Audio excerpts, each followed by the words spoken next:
Deep State Bloodbath moves to Saudi Arabia as Trump-NSA forces continue Rampage. By Sorcha Faal, November 5, 2017. What does it mean.com. A stunning Ministry of Foreign Affairs report circulating in the Kremlin today states that National Security Agency forces, loyal to President Donald Trump, have moved the rampage bloodbath they've initiated against their deep state enemies to the Kingdom of Saudi Arabia, and where, just hours ago, Crown Prince Mohammed bin Salman began a shocking purge of his government by his ordering the immediate arrest of 10 senior princes and over 38 ministers due to their terrorist money laundering associations with both the Bush crime family and Clinton crime family. And that includes one of the richest men in the world, Prince Al-Walid bin Talal. According to the report, during last month's historic visit to Russia, Saudi King Salman bin Abdulaziz revealed to President Putin that President Trump had been delivering to Crown Prince Mohammed bin Salman vast hordes of NSA-intercepted communications, showing in extreme detail the terrorist money laundering operation being conducted between top Saudi officials and both the Bush and Clinton crime families, with the final delivery of these shocking communications being made this past week by Trump's son-in-law Jared Kushner during his unannounced visit to Saudi Arabia. Important to note about these communications delivered by President Trump to Saudi Arabia is that they were intercepted over decades by one of the most powerful intelligence organizations in the world called the National Security Agency, whom even in 2009, President Obama's CIA director nominee, Leon Panetta, was confused about in his mistakenly stating before Congress that they were under the control of the Director of National Intelligence, but who are, in fact, under the direct control of the U.S. military. This Obama regime failure to fully understand the power of the NSA resulted in them never being able to corrupt it like they did the Justice Department, FBI, and CIA, and was most effectively demonstrated this past year when NSA Director Admiral Mike Rogers defied Obama and rushed to Trump's side to warn him of what the deep state was doing to destroy him, and that led to Obama's top intelligence and defense officials calling for Admiral Rogers to immediately be fired, but that President Obama was too in fear of to do. As to why President Obama feared the NSA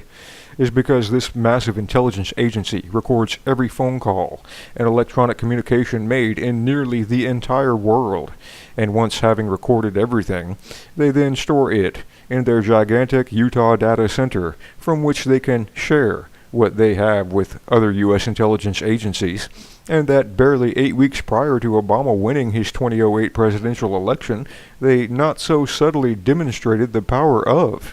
and that the American actor Shia LaBeouf attested to during his 16 September 08 appearance on the Tonight Show television program.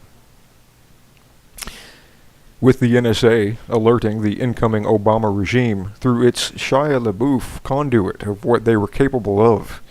This warning was also a misdirection of their full capabilities, and that was revealed by former CIA operative Edward Snowden in his 2013 NSA files release, proving that not 1 out of 5 calls, 20%, were being recorded, but that up to 80% of them were. The full power of the NSA is important to understand because, unbeknownst to the majority of the American people, it is entirely legal under U.S. law to have these phone calls recorded. It is only illegal when they are listened to without a warrant being issued, and with barely a handful of these people knowing that President Trump has the full legal power to do all by himself. Known in American constitutional legal circles as a Taney arrest warrant. During the Civil War, President Lincoln personally issued an arrest warrant for Chief Justice of the U.S. Supreme Court Robert Taney, and though never executed but confirmed by historical documents as being true, it has never been disputed as a power given by the U.S. Constitution to a president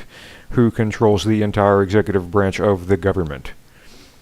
In times of national crisis, too, American presidents have the full legal power to take on all of the duties of the entire executive branch, and that President Lincoln did during the Civil War, that allowed him to suspend the writ of habeas corpus and arrest more than 14,000 political prisoners and shut down more than 300 newspapers. With Americans being warned that it is nearing a new civil war, President Trump this past week cryptically began tweeting and publicly stating that he was nearing taking full control over his executive branch of government like Lincoln had done before him, and that his leftist deep state enemies are now calling an impeachable offense,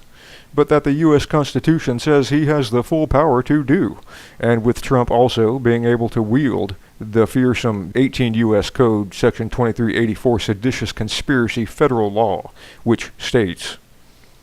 if two or more persons in any state or in any place subject to the jurisdiction of the United States conspire to overthrow, put down, or to destroy by force the government of the United States, or to levy war against them, or to oppose by force the authority thereof, or by force to prevent, hinder, or delay the execution of any law of the United States,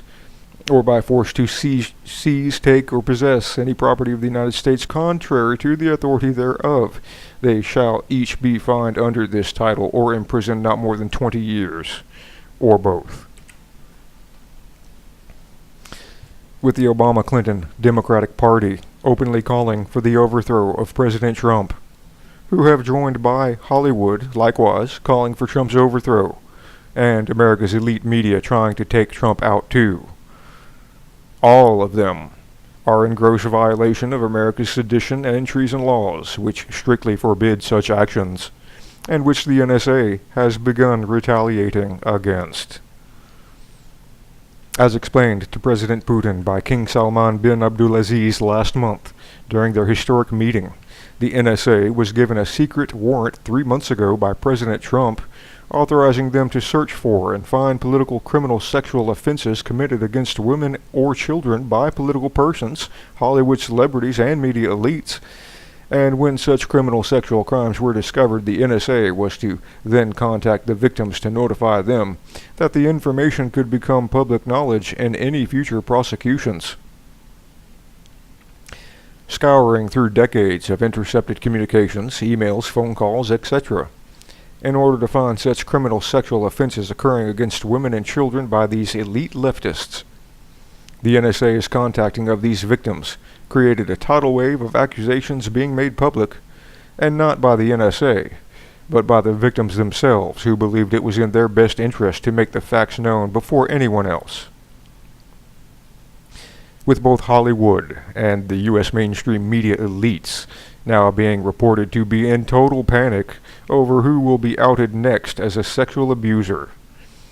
the Trump-NSA retaliation against the deep state is nearing bloodbath proportions,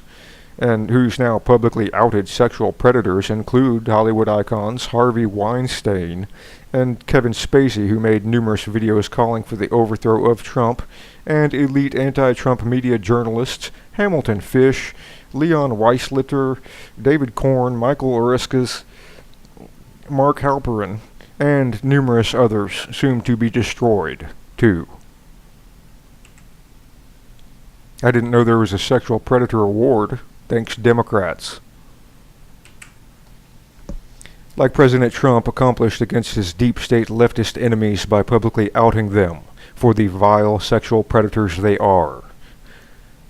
so did he also issue another secret warrant to the NSA ordering them to discover and document all of the illegal money laundering ties between Saudi elites and both the Bush and Clinton crime families, many of which were long known since the 2004 publication of the shocking research book titled House of Bush, House of Saud, the secret relationship between the world's two most powerful dynasties, that begins by asking the most politically explosive question in modern American history. How is it that 2 days after 9/11, when U.S. air traffic was tightly restricted, 140 Saudis, many immediate kin to Osama bin Laden, were permitted to leave the country without being questioned by U.S. intelligence? in order to keep their vast international criminal money laundering operation going. The Bush crime family worked jointly with the Clinton crime family, with Hillary Clinton being lavished with tens of millions of dollars by the Saudis and their extremist Islamic allies in order to ensure her 2016 U.S. presidential victory. And that was masterminded by Prince Al-Walid bin Talal, who, in addition to being one of the richest men in the world and called the Warren Buffett of Saudi Arabia, is a personal friend of the globalist Bill Gates, owns large stakes in too many powerful American companies to count, and as an owner of Twitter, and knowing that his arrest was near, personally ordered President Trump's Twitter account to be deleted, and that Twitter explained was done by an employee who was leaving the company, which is sort of true, as Prince Al-Walid bin Talal is now living in a jail cell and won't be showing up at his Twitter office anytime soon. With anyone of sound mind knowing that if Trump became president, he would destroy both the Bush and Clinton crime families and use Saudi Arabia to help him do it, as they know where all the bodies are buried. President Obama, just weeks before the 2016 election, stunningly offered the Saudis more than $115 billion in weapons, other military equipment, and training, the most of any U.S. administration in the 71-year history of the U.S.-Saudi alliance, in order to protect himself, but whose answer was received today by Crown Prince Mohammed bin Salman, arresting everyone having had any contact with anyone associated with the Obamas, Bushes, or Clintons he could find in his nation's government.